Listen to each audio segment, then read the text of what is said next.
She looked at his hand, and she didn't take it. 300 people watched a CEO leave a factory worker's arm hanging in the air on a stage built for cameras, and not one of them understood yet what that hand actually represented. They didn't know who Sonny was. They didn't know an old man near the back exit had just seen something that made him rise out of a wheelchair he hadn't left in public in over a year. And they definitely didn't know that in about 4 minutes, that same CEO was going to find out she just insulted the one debt her entire company owed its existence to. Stay with this one. It gets worse before it gets better, and the ending is not what you think. If you believe people deserve to be judged by what they've done and not what they're wearing when you meet them, hit like, drop a comment, and subscribe before we start. Let's go back 3 weeks because none of this makes sense without him first. Foster Lane was on his knees in aisle 14 of a warehouse outside Toledo, replacing a hydraulic seal that had been leaking since Tuesday, wearing the same gray uniform he'd worn for 16 years across distribution. His badge said, Equipment Technician 2. It had said that for 9 years.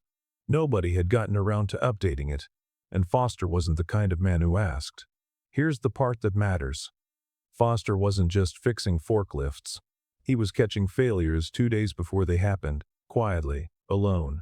The kind of work that never shows up on anyone's radar until the day it doesn't get done. Nobody upstairs knew his name. That was about to become a very expensive mistake for one particular person. Foster had a 9-year-old son named Milo waiting at his sister's house every night, because his wife had left when Milo was 2, not with a fight, not with a note, just a phone call about a trip that was supposed to be 4 days and turned into 8 years. Foster didn't talk about it. Milo didn't ask.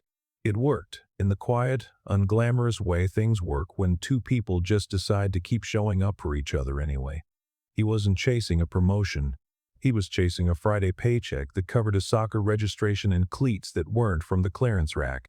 Meanwhile, 3 floors up, someone else was chasing something else entirely, and it was about to collide with Foster in a way nobody saw coming. Vivienne Cross was 34 years old. 6 years into running a company her father built, and about 11 weeks into the most stressful stretch of her career.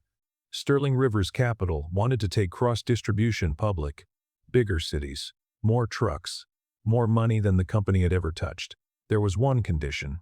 The company needed to look, in the words of consultants she was paying an uncomfortable amount of money to, investment grade before the buyers arrived. Here's what that actually meant. And this is the part nobody tells you about companies getting ready to sell themselves to strangers. It meant clean numbers, a modern brand, and a very specific kind of optics. It meant somebody, somewhere, was going to get quietly filtered out of the photo. Vivienne didn't choose the filter herself. Her communications director did, 2 days before the company's Founders' Day Gala, an event her father had started decades earlier as a simple cookout, and had since been rebuilt into an investor showcase with a banner, a Chicago photographer, and a staged handshake line. We want faces that read clean, the communications director said, scrolling through employee photos, not to shop floor. Nobody said Foster Lane's name in that meeting. His file had been pulled by a junior coordinator who saw 16 years of service and nothing else. Nobody in that room had any idea what was about to walk onto that stage. And neither did Vivienne, until it was standing right in front of her. The morning of the gala. The line moved exactly the way it was supposed to. Vivienne shook hands, smiled for the camera, moved on. 10 minutes in, everything was going according to the script her team had built.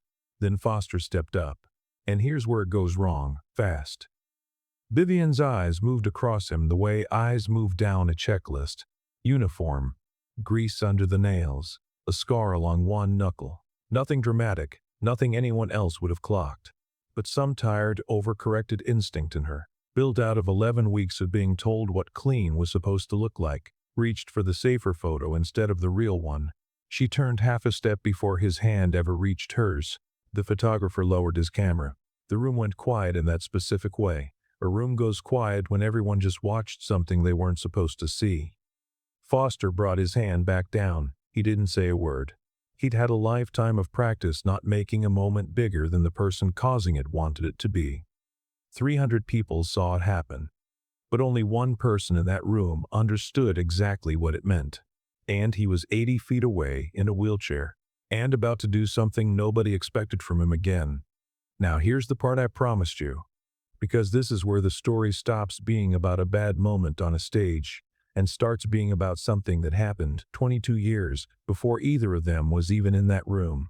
Desmond Cross recognized Foster Lane before Foster had even fully lowered his hand, not from a file, not from an org chart, from a snowstorm. 22 years earlier, Cross Distribution was 3 trucks and a leased garage, 90 days from either proving itself to its only client or losing everything. On day 88, the worst ice storm the region had seen in a decade took out Desmond's lead delivery truck 11 miles from a town most people have never heard of. No cell service. No visibility. A shipment that would decide whether the company survived the winter, sitting dead on the side of the highway. A repair shop near the crossroads had one light still on, technically closed. Technically not equipped to touch a commercial transmission on short notice. The mechanic who came out into that storm was barely into his 20s, running his father's shop alone while the older man recovered from surgery 2 towns over. He looked at the storm.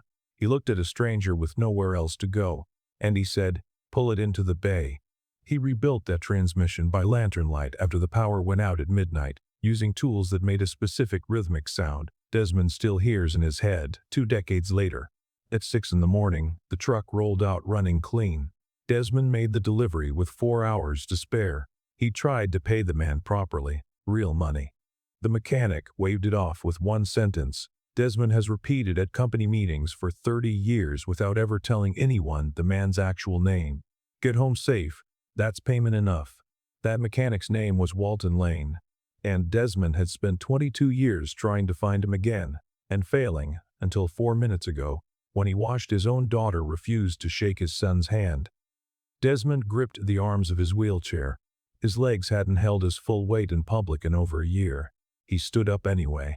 He walked toward the stage, and the room, still unsettled from what it had just watched, went completely silent, watching a man most of the newer employees had only ever seen in a lobby photograph move toward the microphone.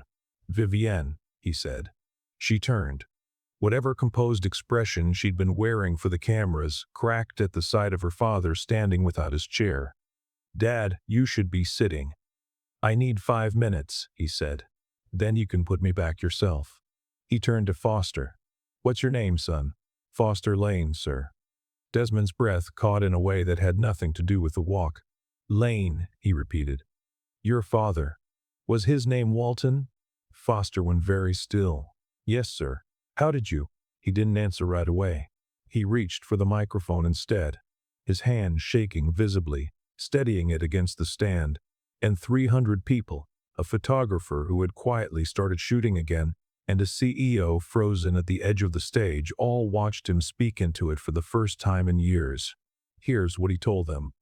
"And I want you to sit with this one for a second, because it changes everything you just watched. 22 years ago, I was 11 miles outside a town most of you have never heard of, in a truck with a dead transmission, in the worst storm this region had seen in a decade, carrying the shipment that decided whether this company survived its first year. The room didn't move. A young man ran a repair shop alone that night while his father recovered from surgery. He didn't have to open that door. It was late, it was a storm, and I was a stranger who looked like he couldn't pay for what he needed. He fixed my truck by lantern light until 6 in the morning. When I tried to pay him what it was worth, he refused everything beyond the cost of parts. He told me to get home safe. That was the whole payment he wanted." Desmond looked directly at Foster now. "I built this entire company on the idea that people show up for each other when it costs them something, and don't ask for credit afterward. I've told that story at more meetings than I can count. I never told anyone his name because I never found him again to ask." He paused just long enough for the whole room to lean in. "His name was Walton Lane. And I am looking, right now, at his son." Nobody in that room breathed for a full 10 seconds. Vivienne stood frozen in the middle of the stage, and the weight of what she'd just done landed in her stomach so fast she had to plant her feet to stay steady. She had refused to shake the hand of the son of the man who saved her father's company before she was even born. Because his uniform had grease on it. "Foster," Desmond said, quieter now, though the microphone still carried it everywhere. I owe your father a debt I never got to repay. I'm not going to insult either of you by pretending a bonus fixes that today. Your father wouldn't have wanted it. I don't think you do either. No, sir, Foster said. He wouldn't have. But I would like to shake your hand, Desmond said, if you'll still let me. Foster crossed the stage and took it. The old man's grip trembled, but it held. And this time, the photographer didn't hesitate for a single frame. You'd think that's the ending. It's not.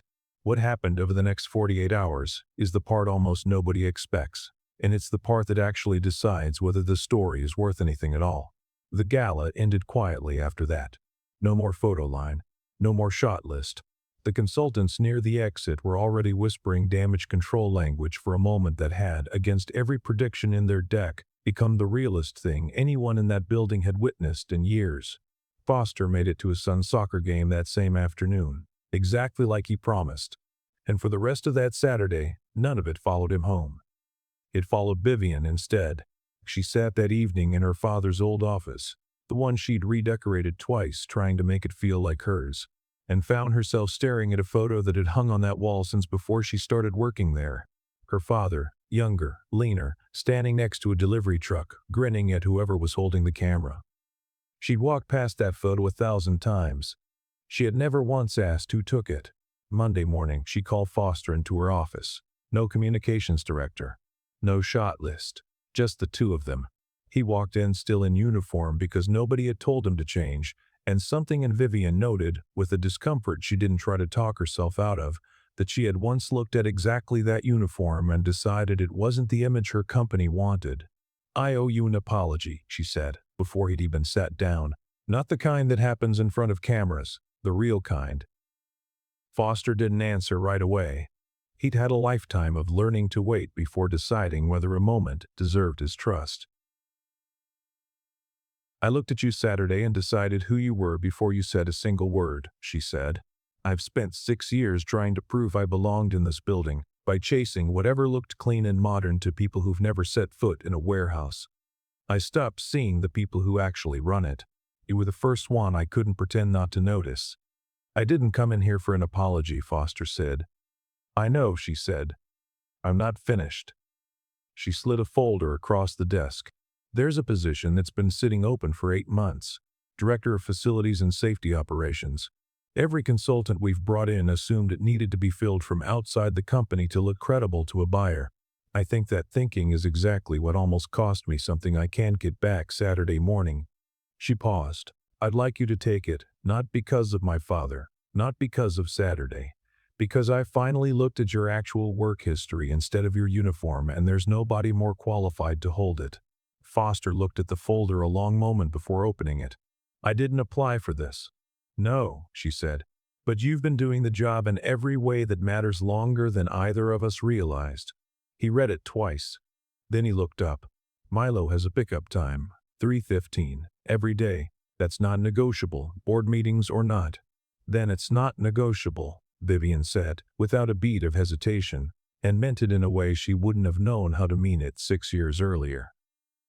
He accepted the following week. Here's the last thing you need to know, and it's the part that actually tells you why this story matters more than a job title ever could. Desmond visited the warehouse a month later, on a good day for his legs, and found Foster walking a new hire through a safety protocol he'd written years earlier under a title that never caught up to what he actually did. Your father never told me his name meant anything, Desmond said before he left. He just fixed the truck and told me to get home safe. I've spent 30 years trying to build a company on that same instinct, and I still nearly let my own daughter forget it in front of 300 people. She remembered in time, Foster said. Barely, Desmond said. But she did. Vivian changed something quieter than a job title in the months after that. She started sitting in on shift change meetings she'd never once attended. She learned names that used to just be line items on a headcount report. She stopped asking her team what would photograph well, and started asking who had actually been showing up, unglamorously, for years, without anyone bothering to notice.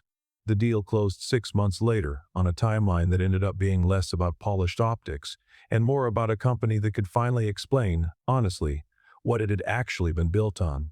Foster still packs Milo's lunch the night before. He still makes it to 3:15 pickup, no exceptions, written directly into his contract, a clause nobody has ever tried to quietly walk back. And some evenings, when the warehouse empties out and the lights dim to half power for the night shift, Foster still hears, underneath the hum of the machines, that same rhythmic clank his father's wrench used to make in a shop that closed decades ago. The same sound, it turns out, that once saved a company neither of them ever expected to find each other inside of again. Here's what I want you to take from this one. Kindness doesn't always announce itself the second it happens. Sometimes it waits 22 years in a wheelchair at the back of a room, watching, before it finally decides to stand up. And sometimes the debt isn't repaid with money at all. It's repaid the moment somebody finally sees the person standing in front of them, grease, uniform and all, instead of the version they decided to see first. If this reminded you that the people easiest to overlook are usually the ones holding everything together, tell me in the comments, and send this to somebody who still believes decency outlasts every deadline it's ever tested against.